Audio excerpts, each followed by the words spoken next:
Hi good day. அதாவது நான் என்ன சொல்ல போகிறேன்னா, அன்றைக்கி நீயா நானா பார்க்கும்போது 90 ஹிட் 80 ஹிட் மருமகள் மாமியார் எப்படி இருப்பாங்க, 2 ஹிட் 20 ஹிட் மாமியார் எப்படி இருக்காங்கன்னு பார்த்தாங்க. ஆனால் என்னை தெரிஞ்ச வரைக்கும் 90 ஹிட் 80 ஹிட் மாமியார் வந்து பர்ஃபெக்ட்டுன்னு நான் எல்லா மாமியாரையும் சொல்லலை. ஆனால் 2 ஹிட் 20 ஹிட் மாமியாரும் எல்லாரும் மோசமானவங்க கிடையாது. அதனால் குழந்தைகளை அம்மா சொல்லுவாங்க. ஏன்னா அம்மா வந்து அந்த ஸ்டேஜை கடந்து வந்ததுனால ரொம்ப அடிபட்டிருப்பாங்க. அதனால் நான் பிள்ளைங்க அந்த கஷ்டப்பட வேண்டாம், அவசியம் இல்லாமல் அந்த துன்பத்துக்குள்ளே போக வேண்டாம்னு எய்மில் தான் சொல்லுவாங்க.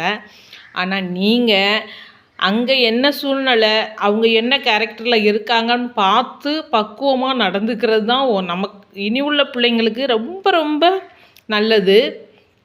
ஏன் சொல்கிறேன்னா, இனி எல்லாருமே டென்ஷன், கோபம், எரிச்சல் அப்படிப்பட்ட லைஃப்பில் தான் எல்லோரும் இருக்காங்க இப்போதைக்கு.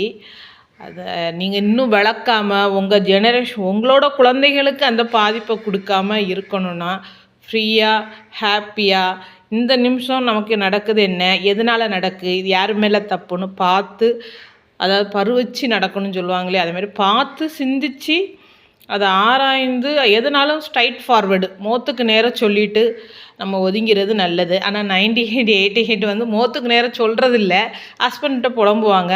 அவங்களும் மூத்த பிள்ளையாக இருந்தால் அதிகமாக கேட்க மாட்டாங்க. உங்கள் வீட்டிலே இருக்குன்னு நினைக்கேன், நான் இதில் அனுபவப்பட்டிருக்கேன். மூத்த பிள்ளையாக இருந்து அவங்களுக்கு பையனாக இருந்து நம்ம வாக்கப்பட்டிருந்தா கண்டிப்பாக ரொம்ப அடிபட்டிருப்பாங்க. அதை வச்சுனாலும் அவங்க பொம்பளை பிள்ளை பிறந்துட்டு சொல்லி சொல்லி வளர்த்துருக்கலாம்.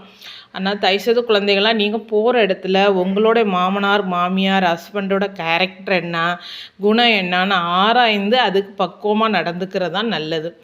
என்ன செய்யணும், இது செய்தால் நமக்கு இதாக இருக்கும், நமக்கு வந்து டென்ஷன் ஆகாது, இப்படி இருக்கலாம் அப்படின்னு பொறுமையாக ஃபஸ்ட்டே கையாளுகிறது நல்லது. நல்ல ஒரு மாமியார், நல்ல ஒரு மாமனார், நல்ல ஒரு மாப்பிள்ளைனா அம்மா சொன்னாங்க அப்படின்ட்டு ஃபஸ்ட்டே நீ டெரராக நம்ம இருந்துட்டோன்னா பின்விளைவுகள் வேறு மாதிரி இருக்கும். அதுவும் நம்ம நிம்மதியை இதாக்கும். அப்புறம் அம்மா நீ தானம்மா சொன்னேன், அதான் நான் இப்படி செஞ்சேன் அப்படின்னு வந்துடும். அதனால் பார்த்து செய்யுங்க. என்ன சூழ்நிலையோ அதுக்கு தகுந்த மாதிரி யோசித்து வாழ கற்றுக்கிடுங்க. இதை சொல்லணும்னு தோணுச்சு, சொல்லிட்டேன். Good day. தேங்க்யூ.